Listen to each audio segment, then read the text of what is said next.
Vous êtes-vous déjà demandé pourquoi tant de luttes semblent surgir dans la vie de ceux qui cherchent à suivre Dieu? Peut-être traversez-vous cette situation en ce moment, mais permettez-moi de partager quelque chose de profond avec vous. Dieu utilise ces expériences pour façonner quelque chose d'extraordinaire dans votre vie. Ce n'est pas un hasard si vous êtes ici aujourd'hui. Si vous recherchez des messages qui nourrissent votre foi et vous aident à voir les plans de Dieu même au milieu des tempêtes, je vous invite à vous abonner à cette chaîne. Activez les notifications pour ne manquer aucune de nos prochaines réflexions inspirantes. Ensemble, découvrons comment vivre selon les promesses de Dieu et apporter sa lumière dans nos vies et celles des autres. Se sentir seul, rejeté ou incompris est une épreuve que beaucoup de chrétiens affrontent. Peut-être ressentez-vous cela en ce moment, comme si personne autour de vous ne pouvait comprendre le poids que vous portez. Pourtant, il est important de se rappeler que les plus grands serviteurs de Dieu ont traversé des chemins similaires. Joseph a été trahi par ses frères et enfermé avant d'être élevé au rang de gouverneur d'Égypte. David a été pourchassé par le roi Saül avant de devenir roi d'Israël. Et même Jésus, parfait dans tout, a fait face à la solitude et au rejet. Mais pourquoi ces défis? Pourquoi tant de souffrances pour ceux qui cherchent à vivre dans la lumière de Dieu? La réponse est simple et puissante. Dieu utilise ces moments pour vous préparer, vous fortifier et vous rapprocher de lui. Chaque épreuve a un but divin, même si vous ne le voyez pas encore. Ces luttes ne sont pas des fins en soi, mais des étapes nécessaires sur le chemin vers un plan plus grand, celui que Dieu a conçu spécialement pour vous. Aujourd'hui, nous allons explorer 10 vérités spirituelles profondes qui vous aideront à comprendre vos épreuves et à trouver une force nouvelle en Dieu. De la découverte de votre but divin à l'apprentissage de la confiance en Dieu dans les moments difficiles, ces révélations vous permettront de voir vos défis sous un tout nouvel angle et de marcher avec foi dans le plan que Dieu a pour vous. Vous n'êtes pas ici par hasard et les défis que vous traversez ne sont pas des accidents. Jérémie 1,5 déclare « Avant même de te former dans le ventre de ta mère, je te connaissais, et avant ta naissance, je t'avais consacré. » Cela signifie que votre vie a été planifiée et conçue par Dieu bien avant votre arrivée sur cette terre. Il est facile, lorsque nous sommes confrontés à la douleur, au rejet ou à la solitude, de penser que nous avons été oubliés. Mais c'est précisément dans ces moments que Dieu agit le plus puissamment. Parfois, il nous conduit à des situations qui semblent impossibles, pour nous rappeler que notre véritable force ne réside pas en nous, mais en lui. Ces épreuves ne sont pas là pour vous briser, mais pour vous construire et révéler ce qu'il a placé en vous. Vous avez été créé avec un but unique. Peut-être ne le voyez-vous pas encore clairement, mais chaque étape de votre vie, y compris les plus difficiles, vous prépare à ce que Dieu a en réserve pour vous. Pensez à une maison en construction. Avant qu'elle ne soit achevée, elle peut sembler désordonnée, chaotique et inachevée. Mais l'architecte sait exactement ce qu'il fait. De la même manière, Dieu, votre Créateur, travaille patiemment pour accomplir son dessein parfait en vous. Alors, au lieu de vous concentrer sur ce que vous ne comprenez pas ou sur ce qui semble perdu, tournez vos pensées vers la promesse que vous n'êtes jamais seul dans ce processus. Chaque jour, chaque pas, même ceux qui paraissent insignifiants ou douloureux, fait partie de ce plan. Prenez courage. Vous êtes une œuvre intentionnelle entre les mains de Dieu. Et ce que Dieu commence, il le termine toujours. La solitude peut être l'une des expériences les plus difficiles à supporter, mais elle est aussi l'un des outils les plus puissants que Dieu utilise pour nous transformer. Lorsque nous sommes seuls, coupés des distractions et des voix du monde, c'est souvent là que nous entendons le mieux la voix de Dieu. Le psaume 34, 18 nous rappelle « L'Éternel est près de ceux qui ont le cœur brisé, et il sauve ceux qui ont l'esprit abattu. » Dans ces moments de solitude, nous réalisons souvent à quel point nous dépendons de choses ou de personnes pour combler des vides que seul Dieu peut remplir. C.S. Lewis a écrit « Le malheur insiste pour être remarqué. Dieu nous murmure dans nos plaisirs, nous parle dans notre conscience, mais il crie dans nos souffrances. » Ces périodes de solitude sont souvent le moyen de réveiller en nous une dépendance totale envers lui. Pensez au processus de raffinement de l'or. Pour que le métal atteigne sa pureté maximale, il doit être chauffé à des températures extrêmes, permettant ainsi d'éliminer toutes les impuretés. De la même manière, la solitude agit comme un feu purificateur. Elle nous dépouille des choses superflues, des relations toxiques et des dépendances inutiles, nous ramenant à l'essentiel, notre relation avec Dieu. Cependant, il est important de comprendre que la solitude que Dieu permet n'est jamais destinée à nous isoler de son amour. Au contraire, elle est une invitation à une intimité plus profonde avec lui. Jésus lui-même a cherché des moments de solitude pour prier et se connecter avec le Père, nous montrant que ces moments sont essentiels à notre croissance spirituelle. Alors, si vous traversez une saison de solitude, sachez que ce n'est pas une punition, mais un temps de préparation.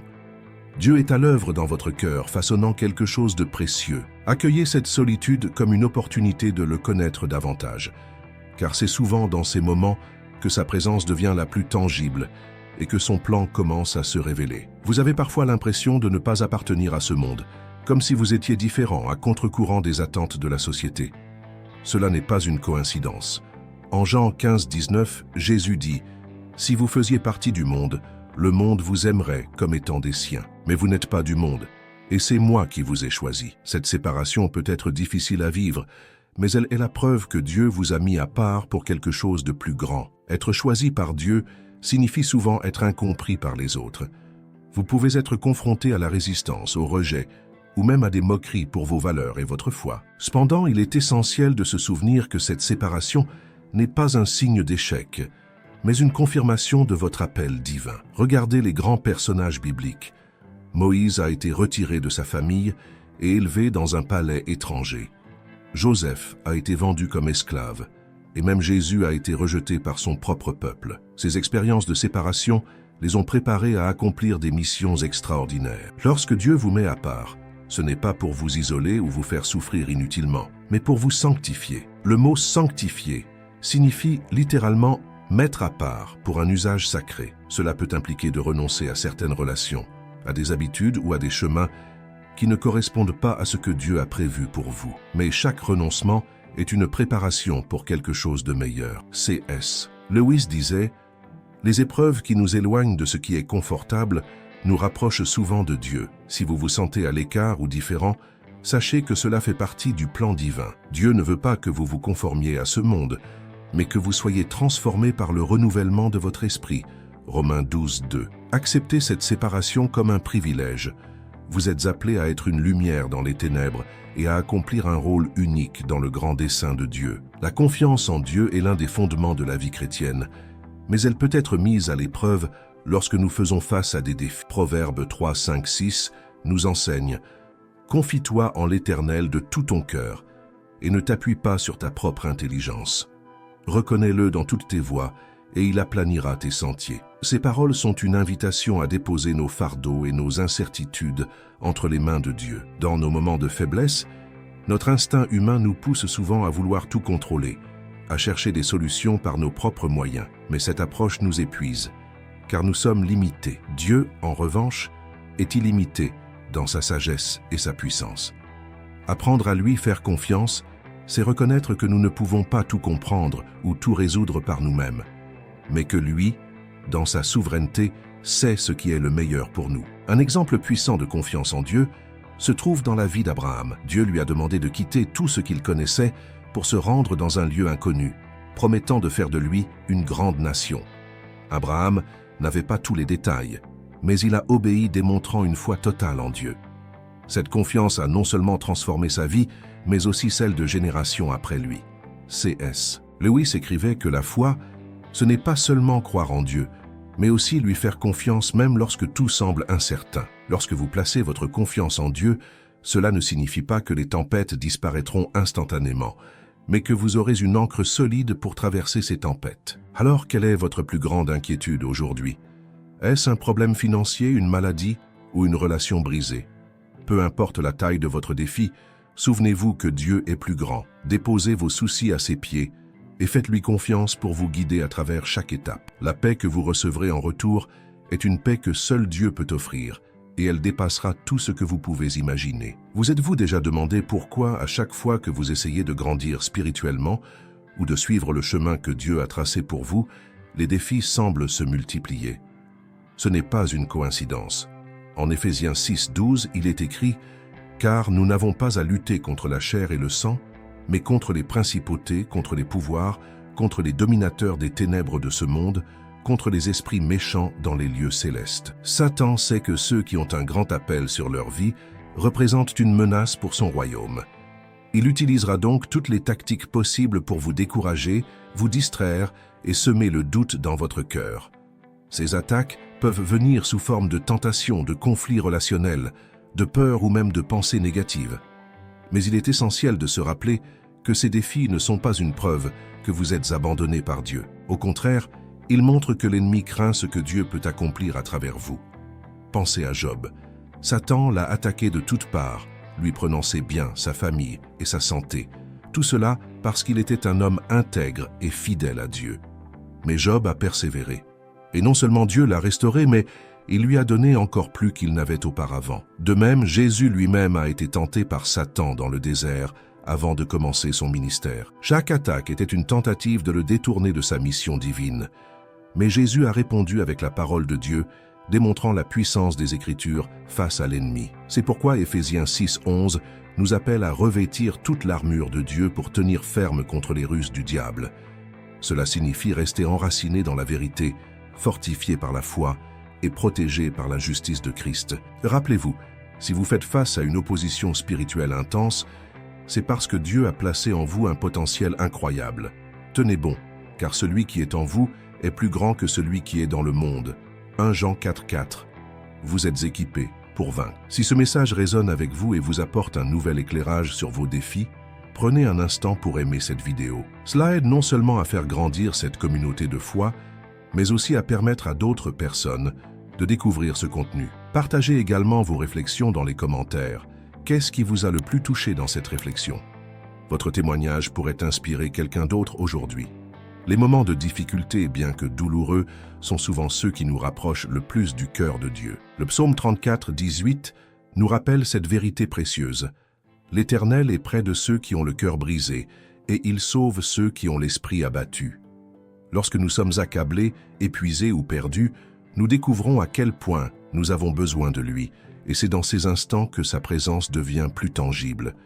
Dans la vie quotidienne, il est facile de se laisser distraire par nos responsabilités, nos objectifs et nos plaisirs. Mais lorsque les épreuves surgissent, elles brisent nos illusions de contrôle et nous poussent à nous tourner vers Dieu. C.S. Lewis a écrit « Dieu murmure dans nos plaisirs, parle dans notre conscience, mais crie dans nos douleurs. Elles sont son mégaphone pour réveiller un monde sourd. » Les épreuves, bien que difficiles, sont souvent le moyen de nous ramener à lui. Prenez l'exemple de l'apôtre Paul. Dans 2 Corinthiens 12:7-9, il parle de l'écharde dans la chair qu'il a supplié Dieu d'enlever. Mais Dieu lui a répondu « Ma grâce te suffit, car ma puissance s'accomplit dans la faiblesse. » Paul a compris que ses difficultés n'étaient pas là pour le détruire, mais pour lui enseigner la dépendance totale envers Dieu. De la même manière, vos épreuves ne sont pas des punitions, mais des opportunités de grandir spirituellement. Elles vous rappellent que Dieu est votre refuge, votre force et votre aide. Lorsque tout semble s'écrouler autour de vous, c'est souvent là que vous réalisez que sa grâce est tout ce dont vous avez besoin. Alors, au lieu de demander à Dieu pourquoi ces difficultés se produisent, demandez-lui ce qu'il veut vous enseigner à travers elles. Cherchez sa présence dans vos moments de faiblesse, car c'est là que vous découvrirez sa puissance et son amour inébranlable. Ces épreuves, bien qu'éphémères, produisent en vous une foi plus profonde et une confiance plus forte dans le Seigneur. Et souvenez-vous, sa promesse demeure. « Je ne te laisserai pas et je ne t'abandonnerai pas. » Hébreux 13:5. Dans notre monde moderne, où les réseaux sociaux exposent des vies parfaitement mises en scène, il est facile de tomber dans le piège des comparaisons. Nous regardons les réussites des autres, leurs relations idéalisées ou leurs accomplissements, et nous commençons à nous demander si nous sommes à la hauteur. Mais ce que nous voyons à l'extérieur n'est jamais l'histoire complète. 1 Samuel 16:7 nous rappelle « L'Éternel ne considère pas ce que l'homme considère. L'homme regarde à ce qui frappe les yeux, mais l'Éternel regarde au cœur. » Dieu ne mesure pas votre valeur en fonction des apparences, des possessions ou des réalisations visibles. Ce qu'il cherche, c'est un cœur humble, une foi sincère et une volonté de le suivre, même lorsque cela n'est pas spectaculaire aux yeux du monde. Pensez à David. Quand Samuel est allé oindre le futur roi d'Israël, même son propre père ne l'a pas considéré comme un choix possible. Il était juste un jeune berger. Mais Dieu a vu ce que personne d'autre ne voyait, un cœur courageux, fidèle et prêt à accomplir sa volonté. De la même manière, vous pouvez penser que votre vie est ordinaire ou insignifiante, mais Dieu voit tout le potentiel qu'il a placé en vous. C.S. Lewis disait que chaque personne que nous rencontrons est une créature éternelle en devenir. soit glorieuse, soit brisée. Cela signifie que notre vraie valeur réside dans ce que Dieu construit en nous, et non dans ce que le monde perçoit. Lorsque vous vous sentez insuffisant ou invisible, rappelez-vous que Dieu travaille dans les coulisses. Les grandes œuvres de sa puissance commencent souvent dans les endroits les plus modestes. Jésus lui-même est né dans une étable, dans des conditions que le monde aurait jugées insignifiantes. Pourtant, c'était le début du plus grand plan de salut de l'humanité. Alors, arrêtez de vous comparer ou de chercher l'approbation du monde. Fixez vos yeux sur celui qui vous connaît intimement et vous aime parfaitement. Ce que Dieu voit en vous est infiniment plus grand que ce que vous ou les autres pouvez percevoir. Faites-lui confiance pour révéler votre véritable valeur au bon moment. Il y a des moments dans la vie où nous nous sentons complètement dépassés, comme si le poids du monde reposait sur nos épaules. Mais écoutez cette vérité puissante, vous n'êtes jamais seul. En Exode 14:14, Dieu promet « L'Éternel combattra pour vous, et vous, gardez le silence ». Ces paroles sont une assurance que, même lorsque tout semble hors de contrôle, Dieu est activement en train de se battre pour vous.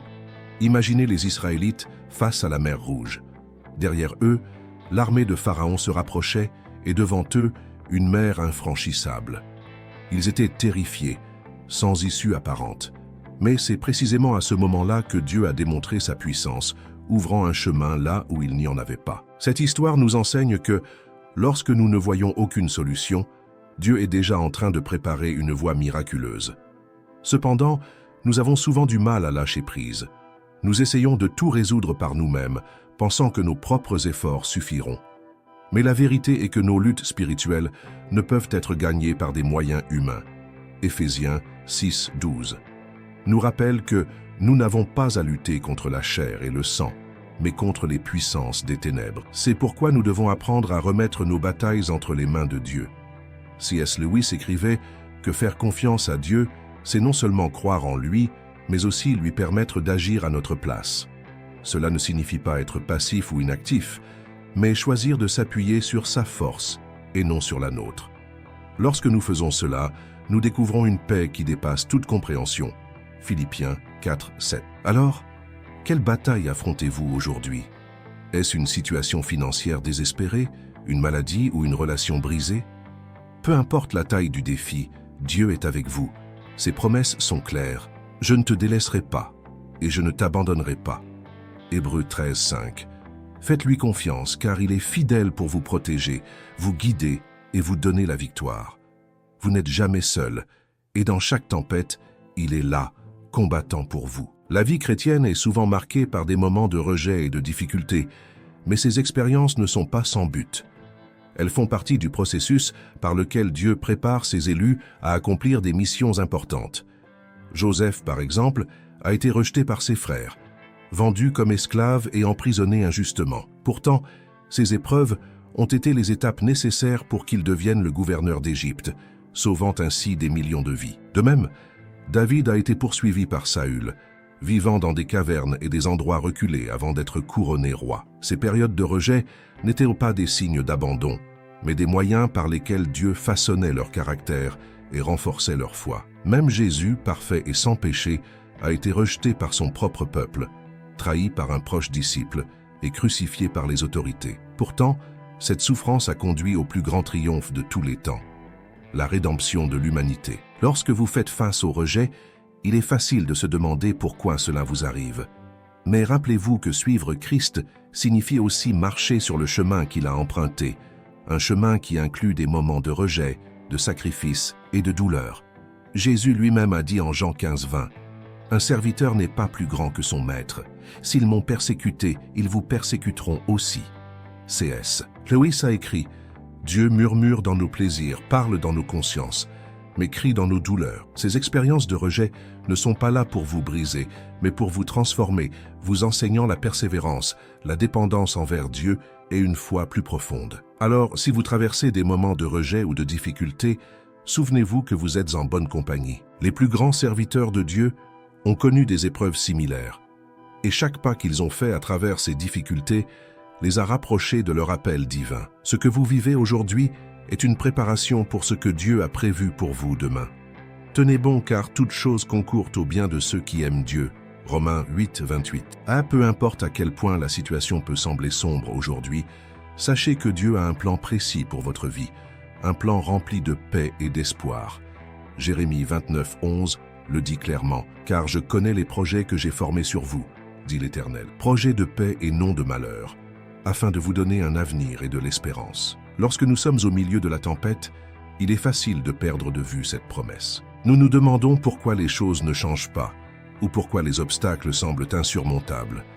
Mais la vérité est que Dieu travaille souvent dans les coulisses, d'une manière que nous ne comprenons pas immédiatement. Son calendrier n'est pas le nôtre, mais il est toujours fidèle pour accomplir ce qu'il a promis. Pensez à une semence plantée dans le sol. Pendant un temps, il semble qu'il ne se passe rien. Mais sous la surface, des racines se forment, préparant la plante à émerger et à porter du fruit. De la même manière, Dieu prépare quelque chose dans votre vie, même si vous ne le voyez pas encore. C.S. Lewis disait que la foi, c'est continuer à croire même quand les circonstances n'ont pas de sens. Cela signifie placer notre confiance en Dieu, non pas parce que tout va bien, mais parce que nous savons qu'il est bon et que ses plans sont parfaits. Romains 8, 31 nous encourage avec cette question puissante. Si Dieu est pour nous, qui sera contre nous? Alors, prenez un moment pour vous souvenir de toutes les fois où Dieu a été fidèle dans le passé. Cela vous donnera la force de lui faire confiance pour l'avenir. Déposez vos inquiétudes à ses pieds et permettez-lui de vous guider. Comme le dit Proverbe 3, 5, 6, « Confie-toi en l'Éternel de tout ton cœur et ne t'appuie pas sur ta propre intelligence. Reconnais-le dans toutes tes voies, et il aplanira tes sentiers. » Dieu vous appelle à vivre avec espoir, à marcher par la foi et à croire que ce qu'il a commencé dans votre vie, il le mènera à terme. Il ne vous abandonnera jamais, et sa lumière brille même dans les moments les plus sombres. Restez ancrés dans cette vérité, et vous verrez des choses merveilleuses se manifester. Chaque défi que vous traversez est une opportunité de grandir et de vous rapprocher de Dieu. Bien que les épreuves soient douloureuses, elles ne sont jamais sans but. Comme C.S. Lewis l'a écrit, « Dieu utilise nos luttes pour nous transformer. » Aujourd'hui, rappelez-vous que votre rôle est d'avancer avec foi, même par de petits pas. Dieu travaille en coulisses, orchestrant tout pour votre bien. Chaque prière, chaque acte de confiance est un acte puissant entre ses mains. Alors, quelle sera votre prochaine étape de foi? Faites-lui confiance et laissez-le guider. Si ce message a touché votre cœur, je vous invite à agir dès maintenant. Prenez un instant pour aimer cette vidéo, vous abonner à la chaîne et la partager avec quelqu'un qui a besoin d'être encouragé. Écrivez dans les commentaires « Je fais confiance à Dieu » comme une déclaration de votre foi. Chaque geste compte. Ensemble, nous pouvons répandre l'espoir, la foi et l'amour à ceux qui en ont le plus besoin. Rejoignez cette mission et laissez Dieu utiliser vos actions pour bénir d'autres vies. Peu importe ce que vous traversez aujourd'hui, souvenez-vous que Dieu est avec vous. Comme C.S. Lewis l'a écrit, « Il y a infiniment plus devant vous que ce que vous laissez derrière. Confiez-lui vos luttes, marchez dans sa paix et croyez que son plan est parfait. Vous n'êtes pas seul. Et votre histoire est entre les mains du Créateur. Laissez sa lumière vous guider et sa promesse vous porter. Aujourd'hui, c'est le début de quelque chose de merveilleux. Avancez avec foi.